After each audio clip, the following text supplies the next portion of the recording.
यदि कोई संख्या p/q के रूप में लिखी गई है, जैसे यहाँ पे लिखा गया है 4/7, ये p/q के रूप में लिखा गया है और q is not equal to 0, यानी q जो है वो 0 नहीं है। q की जगह पे हमारा लिखा हुआ है 7, तो ये 7 जो है 0 नहीं है।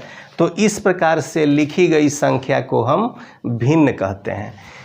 भिन्न में सबसे ऊपर लिखे गए अंक को हम अंश कहते हैं और नीचे लिखे गए अंक को हम हर कहते हैं। इस पर हमने एक वीडियो पहले बना दिया है, आपको ये चीज़ अच्छी तरह से पता है। तो 4/7 को हम कहते हैं भिन्न।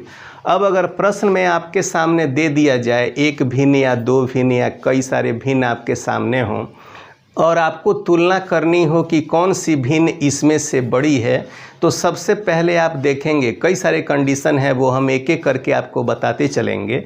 तो पहला कंडीशन ये है कि अगर आपके सामने कई भिन्न दे दिए गए हैं, जैसे देखिए ये 5/7 दे दिया गया, 6/7 दे दिया गया, 8/7 दे दिया गया और 9/7 दे दिया गया। इस तरह से भिन्न अगर आपके सामने दिया हुआ है और पूछा जा रहा है कि इसमें से कौन सी भिन्न सबसे बड़ी है, तो देखिए यहाँ पे ध्यान दीजिए कि सभी भिन्नों में नीचे के जो अंक हैं, यानी हर की जगह, डेनोमिनेटर की जगह जो अंक लिखे हुए हैं, सभी एक ही अंक लिखे हुए हैं, यानी 7 7 7 7 7 जो अंक लिखे हुए हैं सभी भिन्नों में एक ही अंक हैं। तो इस प्रकार की भिन्न अगर आ जाती है तो इसमें सबसे बड़ी भिन्न वही मानी जाएगी जिसका अंश सबसे बड़ा होगा। ऊपर का अंश देखिए आप यहाँ पे एक एक करके, इसका अंश 5 है, इसका 6 है, इसका 8 है और इसका 9 है। यानी 9 का जो अंश है, 9/7 वाली भिन्न का जो अंश 9 है, वो इन सभी भिन्नों में सबसे बड़ा अंश है। इसलिए इन भिन्नों में 9/7 जो है वो सबसे बड़ी भिन्न मानी जाएगी। अब अगर भिन्न इस तरह से दे दिया गया कि उसका हर एक समान है, जैसे देखिए 1/5 दे दिया जाए, 2/5 दे दिया जाए, 3/5 दे दिया जाए, 4/5 दे दिया जाए, तो ये आप बड़ी आसानी से कर लेंगे। क्योंकि देखिए यहाँ पे नीचे का हमने बताया है, यही क्वेश्चन को हमने फिर से रिपीट किया है कि नीचे का डिनोमिनेटर बराबर है तो उसमें सबसे बड़ी वाली भिन्न वही होगी जिसका अंश सबसे बड़ा होगा। तो अंश हमारा सबसे बड़ा 4 है, इसलिए 4/5 जो है वो सबसे बड़ी भिन्न है। अब दूसरे कंडीशन पे चले आते हैं।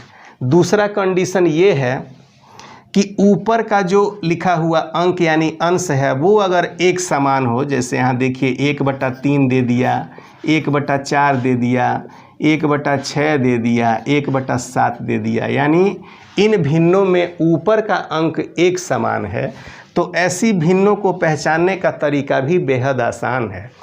अब देखिए इसमें सबसे छोटी भिन्न वो मानी जाएगी जिसका हर सबसे बड़ा होगा, यानी उल्टा चलेगा। ये इस वाले में था कि जिसका अंश सबसे बड़ा है वो सबसे बड़ी भिन्न मानी जाएगी, लेकिन इसमें ये है कि जिसका हर सबसे बड़ा होगा वो सबसे छोटी भिन्न मानी जाएगी और जिस भिन्न का हर सबसे छोटा होगा वो सबसे बड़ी भिन्न मानी जाएगी। अब यहाँ देखिए आप 1/3, 1/4, 1/6, 1/7 में सबसे छोटा हर 1/3 का है, तो 1/3 जो है वो सबसे बड़ी भिन्न मानी जाएगी।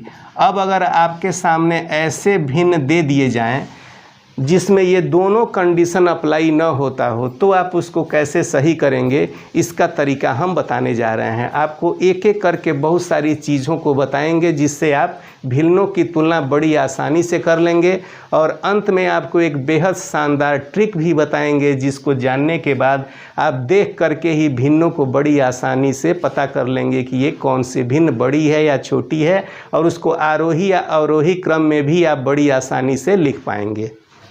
भिन्नों की तुलना करने के लिए आप मुख्यतः 4 प्रक्रिया को अपना सकते हैं।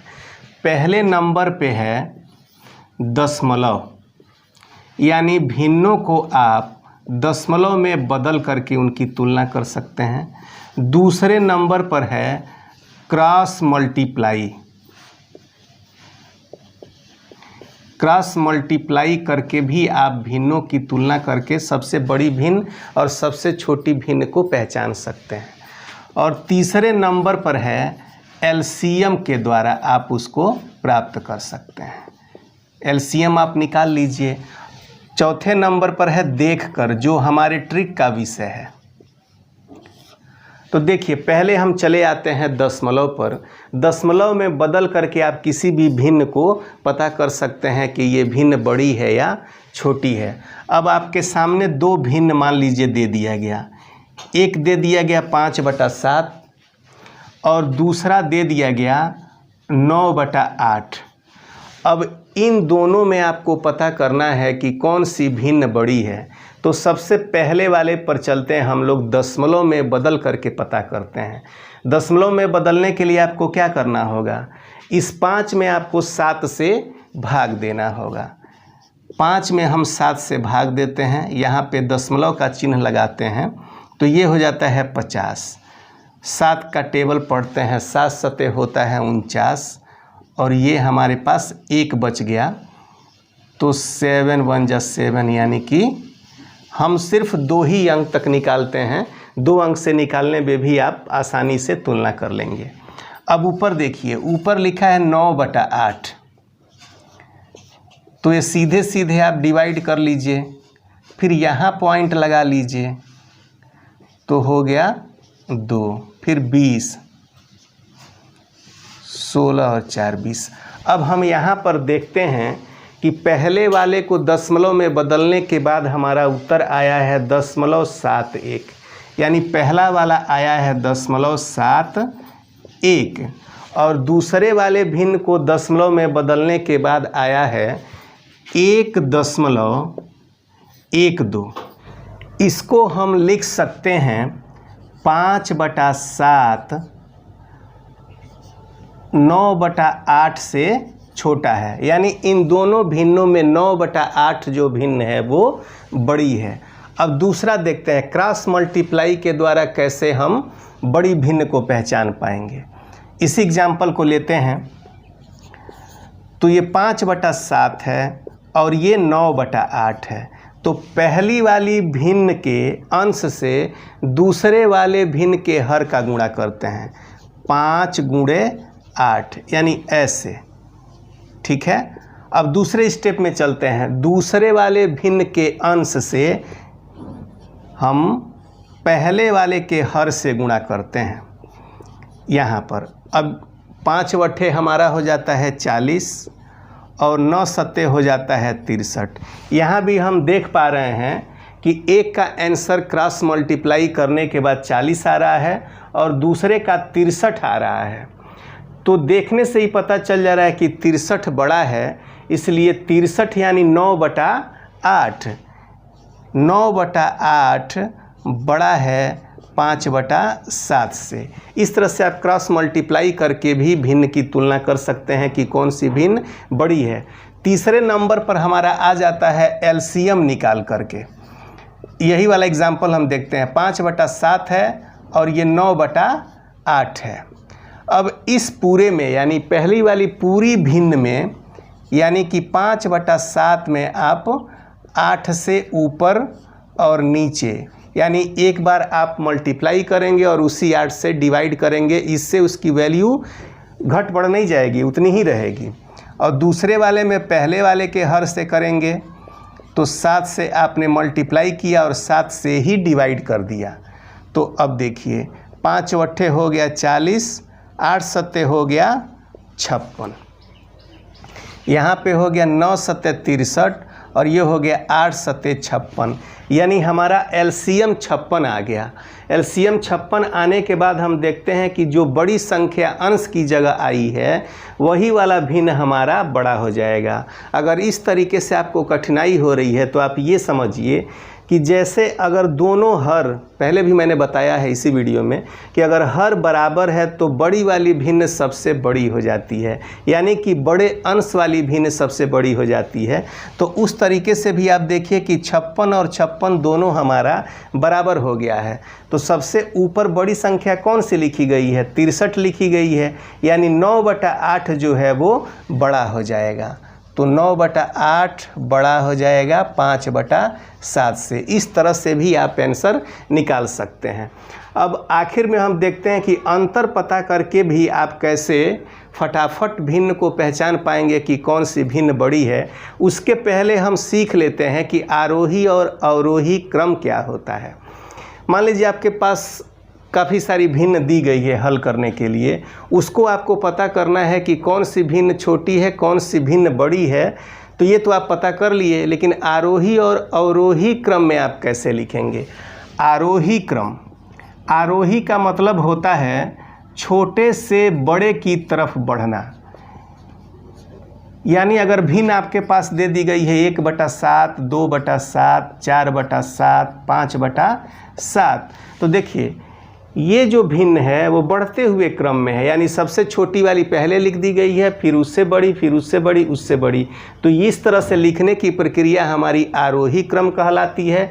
अगर इसी भिन्न को, बड़ी वाली भिन्न अगर हम पहले लिखते हैं, फिर उससे छोटी, फिर उससे छोटी और अंत में सबसे छोटी, तो उसको हम अवरोही क्रम में कहते हैं।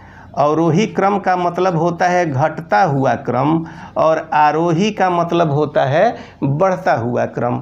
इस वाले एग्जाम्पल को देखिए, अगर इसको अवरोही क्रम में लिखना है तो 5/7, 4/7, 2/7 और 1/7 हम लिख देंगे। इस तरह से आरोही और अवरोही क्रम में लिखना भी आप सीख गए। अब लास्ट में चलते हैं जो हमारे ट्रिक का विषय है कि अंतर देख करके ही आपको पता चल जाएगा कि कौन सी भिन्न बड़ी है। तो देखिए आपके सामने कुछ भिन्न दी गई है, 4/7 है, 5/8 है, 9/12 है, 12/15 है। अब देखिए इसमें आपको पता करना है कि कौन सी भिन्न हमारी सबसे बड़ी है। तो यहाँ ध्यान दीजिए कि ऊपर के अंश और नीचे के हर में सब में एक समानता है। देखिए ध्यान से पता चल जाएगा आपको। नहीं पता चल पा रहा है? देखिए मैं बता रहा हूँ, ये 4 है तो 4 में आप 3 जोड़ रहे हैं तो 7 आ रहा है। 5 में भी 3 जोड़ने के बाद ही आपका 8 आ रहा है। 9 में 3 जोड़ने के बाद 12 आ रहा है, और 12 में 3 जोड़ने के बाद 15 आ रहा है। यानी इन सभी भिन्नों का जो अंतर है वो हमारे पास 3-3 आ रहा है। तो इस तरह की भिन्न अगर आपके सामने आती है जिसका अंतर एक जैसा है, तो उसमें बड़े अंक से बनी हुई भिन्न ही सबसे बड़ी कहलाती है। तो इसमें सबसे बड़े अंक से बड़ी हुई भिन्न कौन सी है?